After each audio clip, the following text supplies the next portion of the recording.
पुरुष बली नहीं होते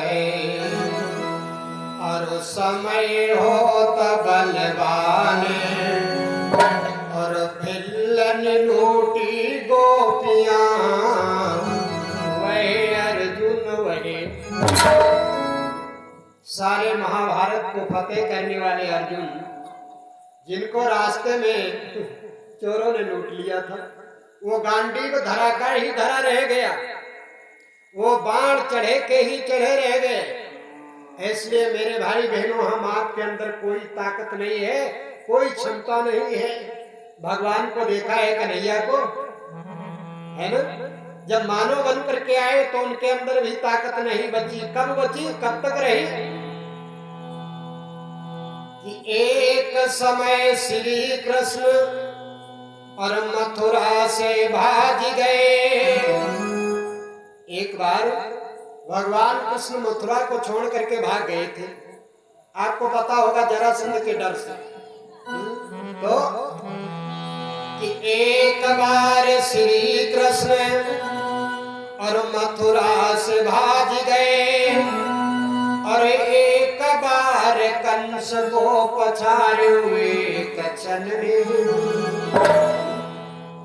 और एक बार रावण ने और 10 दिशा जीत ले, और एक दिन 10 शीश कटे पड़े।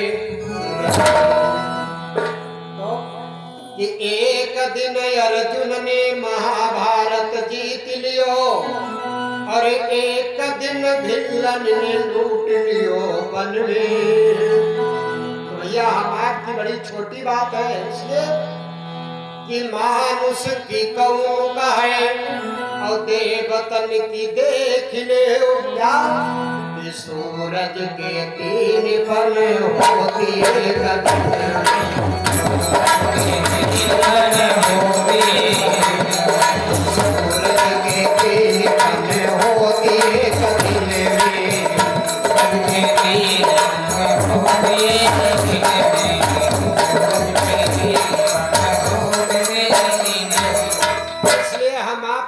छोटी बात है। सूर्य भगवान को देखिएगा, सुबह में उदय होते हैं, मध्याह्न काल में जवान होते हैं, संध्या के समय ढल जाते हैं।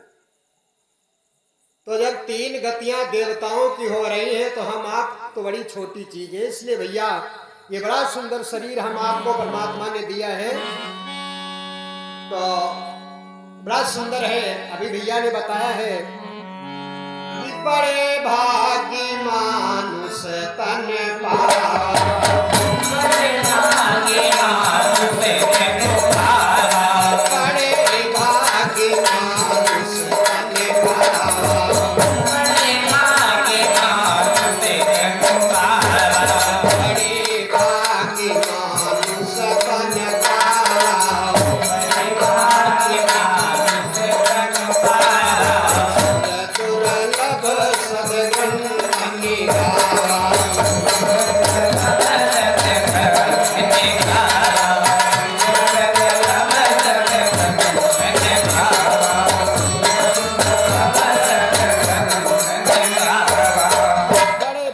से हम आपको मानव का शरीर मिला है भैया, ऐसा देवताओं का कहना है, सदग्रंथों का कहना है। हम आप भी कहते हैं, लेकिन नहीं, इसको हम सत्य नहीं मानते। ये बड़े भाग्यों से मिलने वाला शरीर है कैसा, जो हमको इतने भाग्य से मिला है।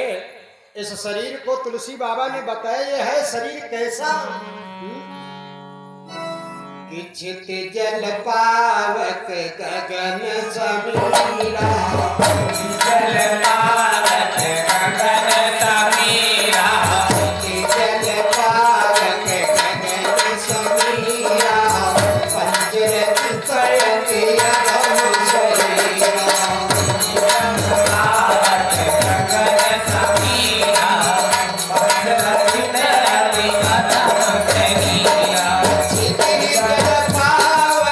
अधम शरीरा। समीरा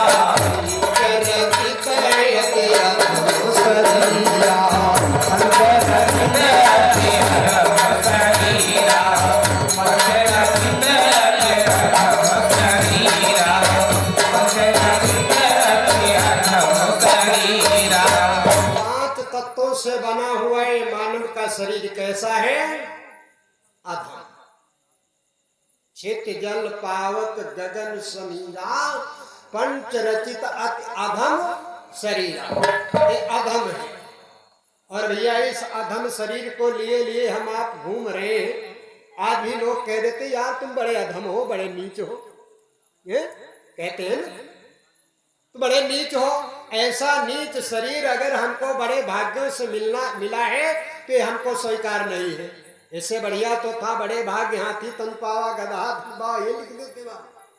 लेकिन कौन सा शरीर अच्छा है मानव का और कौन बुरा है, ये बात समझिए। फिर हम आपको उदाहरण दे रहा हूं। कौन सा शरीर प्यारा है, सुंदर है, कौन सा शरीर बड़े भाग्यों से मानव का मिलता है। जिस भाई बहन ने, जरा गौर करें, जिस भाई बहन ने अपने जीवन में भगवान का स्मरण किया, भगवान का ध्यान किया, भगवान की कथा सुनी, वो शरीर सुंदर है। क्योंकि बाबा लिखते हैं सोई पावन सोई कि सोई पावन सोई सुभग शरीरा, सोई पावन सुभग शरीरा, सोई पावन सुभग शरीरा, सोई पावन सोई पावन सोई सोई पावन सोई सुभग शरीरा, जो चल छाड़ी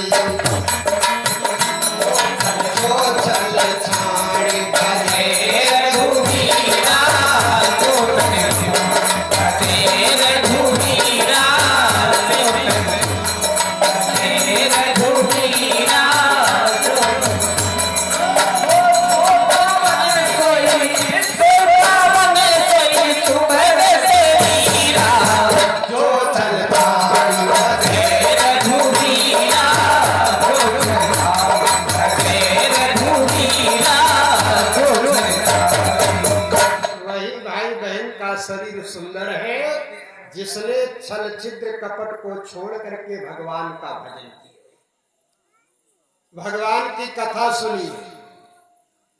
ना तो राम राम कर सके, ना तो भगवान की कथा सुन सके, ना काली मैया का दर्शन कर सके, ना काली मैया की पूजा कर सके। तो ऐसा शरीर अगर ये मानव का हम आपको मिल गया तो ये अधम है, इसको हम लिए लिए घूम रहे हैं। ठीक है ना? तो हमको अधम नहीं बनना है, हमको इस शरीर को सुंदर बनाना है। और सुंदर कब बनेगा? जब हम राम राम करेंगे, भगवत कथा सुनेंगे तब।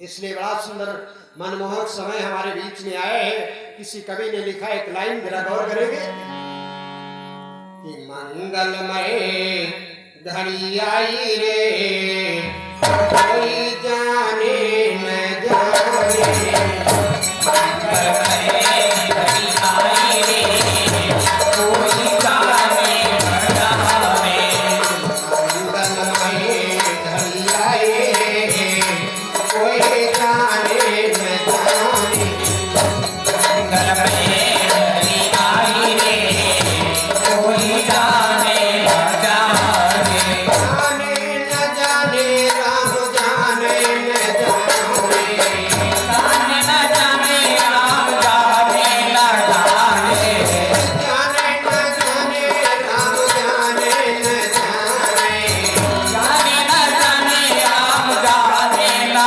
जाने, मंगलमय घड़ी आई रे, कोई जाने न जाने, मंगलमय घड़ी आई रे, कोई जाने न जाने, मंगलमय घड़ी आई रे, कोई जाने न जाने, मंगलमय घड़ी आई रे, कोई जाने न जाने। बहुत सुंदर समय आए हैं, सुनहरा हम आप लोगों के बीच में। अब इसको समझ पाना न समझ पाना ये हमारे ऊपर निर्धारित करता है, हमारे ऊपर है कि हम इसको समझे। अच्छा है, अभी कहीं नाच करा देते रंग बिहारी भैया तब क्या होता है? किसी को भुलाना पड़ता, लेकिन उससे कल्याण नहीं होता ना तो उससे कल्याण होता ना तो भला होता। तो भगवत कथा कल्याण के लिए कराई जाती है। राम जी की कथा से सारे जगत का कल्याण होता है। राम नाम का स्मरण करने वाला मनुष्य, स्मरण करने वाली हमारी माताएं बहनें, हमारे यहाँ शास्त्रों में लिखा गया है क्या कि राम नाम रता है नारी असुत सौभाग्य सिक्तम अभरतुम प्रियत्वम लभते न वैधव्यम कदाचन। जो हमारे भाई लोग राम राम निरंतर जपते रहते हैं, भगवान का ध्यान करते रहते हैं, वो तो सुंदर है ही, लेकिन हमारी माताएं बहनें अगर राम राम करती हैं तो उनको जानते हो क्या फल मिलता है? राम नाम का बराबर निरंतर स्मरण करने वाली नारी अपने जीवन में कभी भी विधवा नहीं होती है, ऐसा पुराणों का मत है। कहीं विधवा नहीं होती और इसके अलावा सदैव अपने पति को प्यारी रहती। ठीक है ना? कौन? जौन सदैव निरंतर राम राम करती रहती हो। ये संस्कार हम आप लोगों को अपने हृदय के अंदर, अपने समाज में प्रविष्ट करना है और सोते हुए इस समाज को हमें जगाना है। क्यों? क्योंकि हम पश्चिमी देशों की सभ्यताओं में डूब गए। अब कथा भागवत से कोई मतलब नहीं रह गया, बहुत कम लोग इसके ग्राहक रह गए ना। इसलिए हमारे भारत देश के वीर कि धर्म सब खोए देहो भारत वीरो भैया,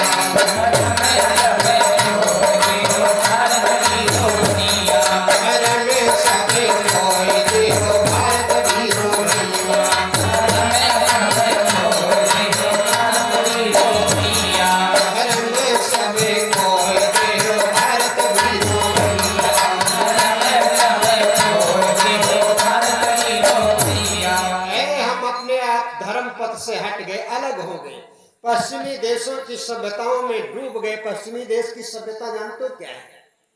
पश्चिमी देशों की सभ्यताओं को मैंने कई बार बताया। ये जो हमारे यहाँ चलचित्र देखे हैं ना टीवी पर, ट्रांजिस्टर पर, इस मोबाइल में, ये सब हमारे यहाँ की सभ्यता नहीं है, ये अब पश्चिमी देशों की सभ्यताएं हैं।